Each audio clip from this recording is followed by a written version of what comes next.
Ya, sudah muncul. Loh,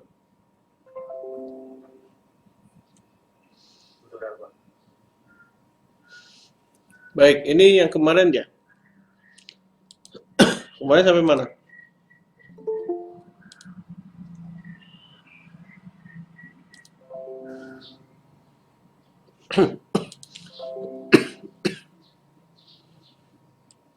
Ini sudah ya?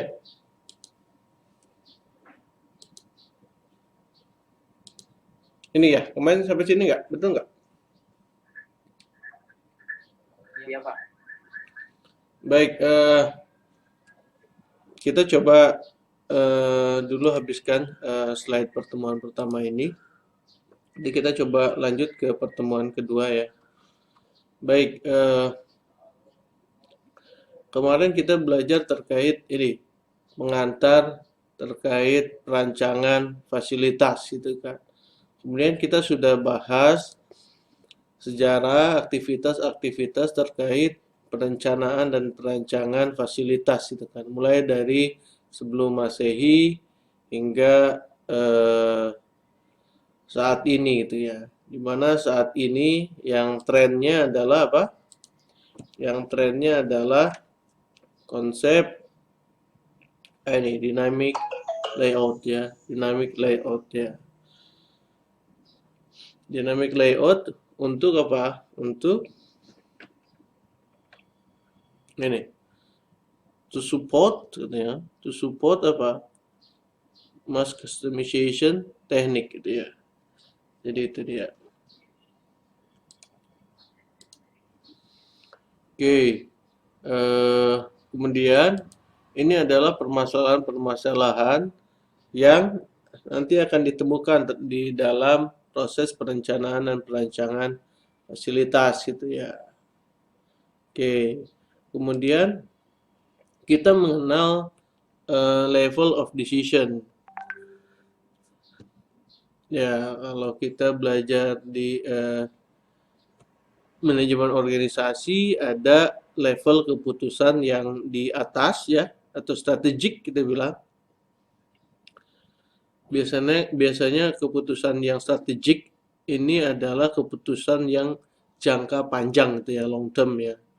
Kemudian ada yang jangka menengah ya, planning.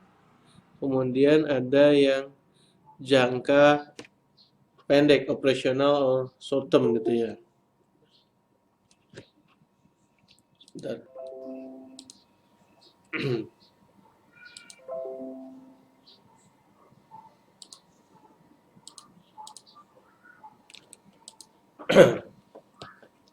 Oke. Eh, nah, sekarang pertanyaan besarnya adalah kenapa penting perencanaan atau perancangan fasilitas itu? Kenapa? Tata letak fasilitas ini penting kenapa? Nah, ini tahun 2003 memang ini sudah cukup lama ya. Katanya, nah ini 20 sampai 75% biaya dari produk ya, ongkos produk ini didistribusikan ke material handling. Artinya apa? Artinya misal contoh Anda beli handphone 1 juta itu ya. Harga handphone 1 juta eh, untuk membuat handphone itu adalah selain ada biaya part pembentuk handphone itu ada biaya ini material handling. Di mana material handlingnya itu ini besarannya itu 20 sampai 75% dari 1 juta. Jadi bisa 200.000 sampai 750.000 gitu kan. Ya, ya. Kenapa? Karena material handling ini besar. Misalnya handphone. Handphone ini umumnya perusahaan itu tidak membuat segala sesuatunya sendiri. Dia perlu misalnya kameranya dari Jepang misalnya, kemudian eh, sistem pengkabelannya misalnya dari mana, misalnya layarnya dari mana, misalnya dia hanya membuat software misalnya atau membuat bagian cover dan sebagainya itu. Nah kemudian setelah jadi pun barang itu didistribusikan ke konsumen. Nah itu biaya itu adalah biaya yang sangat besar ya. baik biaya ini adalah baik internal gitu ya, internal material handling gitu ya, ataupun ini eksternal gitu ya. Ini berhubungan dengan supply chain gitu ya. Nah, kita tahu bahwa tata letak fasilitas ini akan ini affect gitu ya, material handling cost gitu kan. Kenapa? Minimasi ini eh, kita membuat tata letak fasilitas yang baik, pasti ini cost akan turun gitu ya. Cost akan turun, material handling cost akan turun ya. Umumnya cost ini akan berbanding dengan jarak gitu ya, distance gitu ya. Umumnya jarak yang jauh, biayanya pun akan jauh. Walaupun tidak selalu, bisa jadi jaraknya pendek tapi harganya besar. Itu diakibatkan misalnya alat material handlingnya yang eh, biaya pengoperasian alat material handlingnya ya. Nah, itu bisa jadi besarnya, seperti misalnya kren gitu kan, dan sebagainya itu kan. Nah, kalau ini biasa ini berhubungan sekali dengan manufaktur gitu ya, manufacturingnya. Nah, tapi di sini dijelaskan bahwa fasilitas ini tidak hanya mesin ya, tapi juga bisa departemen, selain mesin ya, departemen, workstation, locker room, service area, termasuk toilet dan sebagainya itu ya, kantin dan sebagainya itu ya.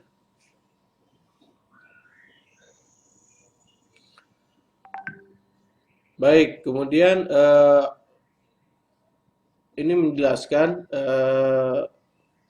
keuntungan atau kepentingan dari eh, tata letak fasilitas gitu ya. Selain tadi meminimasi biaya apa material handling gitu kan ya. Kalau kita minimasi material handling dengan tata letak ini adalah dengan minimasi jarak ya. Pastinya apa? Pastinya akan meningkatkan ini productivity, efisiensi. Kenapa semakin produktif? Pasti akan meminimasi waktu itu ya. Umumnya waktunya misalnya 20 menit kita reduksi menjadi misalnya hanya 10 menit misalnya itu kan. Yang jelas ini pasti akan meningkatkan produktivitas gitu kan. Ini pun akan meningkatkan efisiensi gitu ya. Ya. Kenapa? Karena ini akan mengurangi apa ya tadi biaya-biaya tadi ya, biaya material handlingnya turun, kemudian biaya potensi kerusakan akan berkurang juga, gitu ya. Karena semakin panjang dari material handling, semakin panjang transportasi akan semakin panjang juga, maaf, akan semakin besar juga potensi dari kerusakan. Kemudian apa nih? Mengurangi kemacetan gitu ya, congestion permit, smooth flow of people and material itu ya. Ya bisa jadi misalnya eh, awalnya dari sini, departemen sini, sini, sini gitu kan, ke sini gitu kan, balik lagi ke sini misalnya, terus ke sini gitu kan, bisa jadi gitu kan. Nanti kita buat misalnya jadi smooth flow gitu ya, bisa gitu kan ya, gini aja satu satu. Berarti ada juga beberapa yang di delete bisa itu ya, smooth flow ya. Kemudian utilisasi ruangan gitu ya, yang efektif dan efisien gitu ya. Eh, jadi ruangan misalnya bisa jadi ruangannya ini sempit tapi cukup gitu ya, tapi bisa jadi ruangannya itu besar gitu kan, ini kepakai semua tapi setelah Anda lakukan tata letak yang baik hanya misalnya terpakai setengahnya misalnya ya, misalnya di sini peralatan ini hanya di sini. Nah, ruangan kosong ini bisa digunakan dengan hal lain gitu ya, bisa gudang ataupun ruangan yang value added lainnya itu ya, sehingga akan meningkatkan ini gitu ya. Selain ke material dia pun ke orang gitu ya. Seorang ini komunikasi, supervisi ini akan lebih mudah gitu ya. Moral antar karyawan pun bisa lebih terjaga itu ya. Kalau misalnya memang ada perbedaan culture ya, ini akan berhubungan juga dengan culture gitu ya, budaya itu ya, culture-nya gimana itu ya. Kalau Jepang biasanya dia ingin kelihatan gitu ya, misalnya seorang manajer atau bahkan seorang direktur dia ingin bisa melihat semua pegawainya itu kan artinya umumnya dia kaca atau sebagainya gitu ya, yang transparan lah karena bisa melihat karyawannya. Tapi kalau misalnya culture-culture Amerika Eropa biasanya tidak ya. Biasanya direktur manajer itu di atas, buruh itu eh, di bawah gitu ya. Jadi komunikasinya kecil gitu ya. Ini tergantung budaya juga ya. Ya, kemudian yang penting juga ini adalah yang aman gitu ya dan nyaman gitu ya. Suasana kerja atau lingkungan kerja yang aman dan nyaman. Baik, nah ini beberapa constraint atau hambatan dalam membuat layout gitu ya. Umumnya ini ya. Jadi misalnya ada departemen A dan departemen B gitu ya. Nah, di sini adalah bahwa departemen A ini harus berdekatan dengan departemen B. Nah, ini some pair of department must be adjacent gitu ya. Ini harus bersebelahan antara A dan B gitu kan.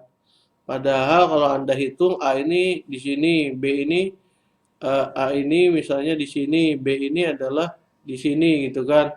Tapi ini tidak boleh gitu ya. Ini tidak boleh. Yang boleh adalah ini didekatkan A dan B didekatkan gitu kan. Kemudian ini kebalikannya.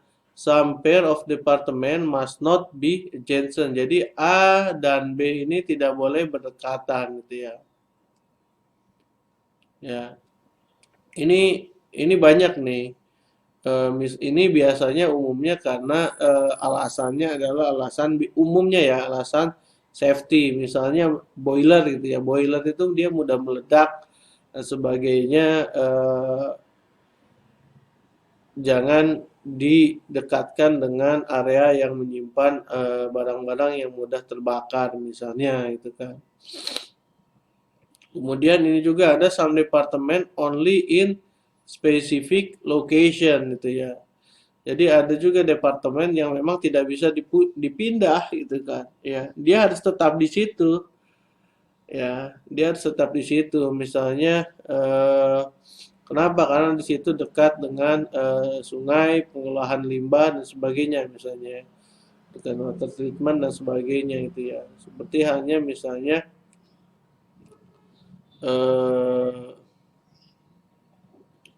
ya banyak seperti misalnya kalau di kita adalah pembangkit listrik gitu ya. Pembangkit listrik uap gitu ya. Di sana kan tidak bisa dipindahkan gitu ya. Kemudian ada ini existing building constraint gitu ya. Apa maksudnya ya hambatan dari gedung itu sendiri misalnya ya. Misalnya harusnya di sana sebaiknya di sini ini sebaiknya full gitu kan ternyata di sini ada tembok gitu kan. Ya Anda bisa renov ini misalnya menghancurkan ini gitu kan. Ternyata biayanya lebih besar atau misalnya harusnya ini satu lantai tetapi ternyata ini dua lantai gitu kan.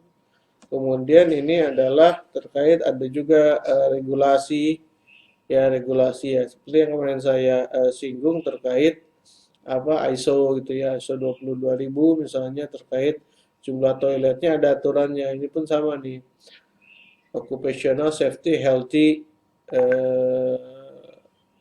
apa nih ini masa regulationnya apa terkait peraturan-peraturan terkait kalau di kita adalah K3 itu ya. Oke, kemudian eh, ya ini masih permasalahan dari tipe layout nih. Permasalahannya bisa jadi berhubungan dengan ini culture ya. Culture-nya misalnya ini JIT ya. JIT apa? Just in time ya. Kalau just in time dia harus apa? Dia biasanya ukuran gudang dan sebagainya lean atau bahkan dia tidak punya gudang ya, atau misalnya warehouse ya. Dia misalnya tidak memiliki warehouse. Kenapa? Karena dia men-set bahwa saat saya perlu A, barang itu datang gitu kan. Bahkan kalau supplier datangnya kecepatan, misalnya harusnya barang datang jam 10, dia jam 9 udah datang, nggak boleh masuk gitu kan. Si mobil itu misalnya dia harus tetap masuknya jam yang sudah ditentukan gitu kan. Ya, bisa jadi permasalahannya itu adalah permasalahan di layout. Di layout artinya apa? Layoutnya sudah ada. Layoutnya sudah ada, kita me-relayout gitu ya, memperbaiki kembali ya existing facility ini gitu kan. Ya penyebabnya banyak lah kenapa ada layout ini gitu. Bisa juga karena increase traffic misalnya atau merger atau bisa juga karena pasarnya meningkat gitu ya, tambah mesin dan sebagainya. Kita perlu melakukan relayout gitu ya.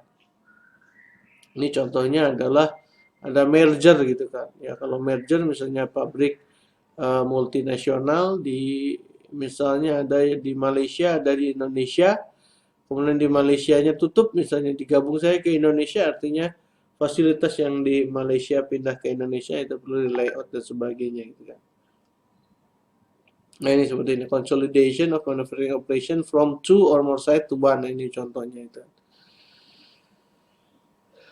Kemudian ya ini banyak lah ya. Ini bisa menyewa gara-gara ada nyewa kantor yang eh, lantai banyak gitu ya, multi-story dan sebagainya lah ya. Nanti ini bisa dibaca lah ya. Ini apa lagi nih? Ya, secara umum tipe layout ini secara umum ya, ini bisa ini jasa ya, ini terkait jasa. Jadi Anda bisa juga layout terkait jasa, kemudian ini manufacturing, inilah yang menjadi apa model pembelajaran, kemudian ini gudang gitu ya. Jadi ini yang Anda pelajari ini nih ya. Yang Anda pelajari ini dua ini ya. Tapi ini hanya model gitu ya. Artinya walaupun Anda pelajari ini, Anda bisa juga menyelesaikan ini atau menyelesaikan ini gitu ya. Ya. Nah, umumnya ini kita bahas juga nih. Tapi yang ini tidak kita bahas, tapi ini bisa. Ini non tradisional layout. Contohnya apa? Layout dari sirkuit gitu ya, IC ya. Misalnya ini sirkuit dari IC, di mana resistor gitu kan. Di mana resistor, di mana IC gitu ya. Nah, ini layout untuk membuat misalnya handphone misalnya. Handphone itu kan sekarang makin compact gitu ya. Di mana posisi-posisi dari part-part handphone misalnya seperti itu. Gitu ya. Oke, application-nya banyak. Ini next lah. Anda ini kayaknya Anda bisa baca lah ya. Anda bisa baca sendiri. Karena kalau online saya coba agak percepat ya kalau online karena berhubungan dengan kuota nih biaya baik yang dikeluarkan oleh Anda ataupun misalnya yang ya terlebih Anda lah ya. Jadi ini aplikasinya bisa gara-gara expansion, ekspansi dan sebagainya ya. Ini kayaknya ini contoh ya, ini contoh layout dari apa dokter dokter gigi ya. Ini dokter gigi ya. Sini ruang tunggu, ini ada resepsionis dan sebagainya itu ya. Ini dokter gigi, ini ada yang datang.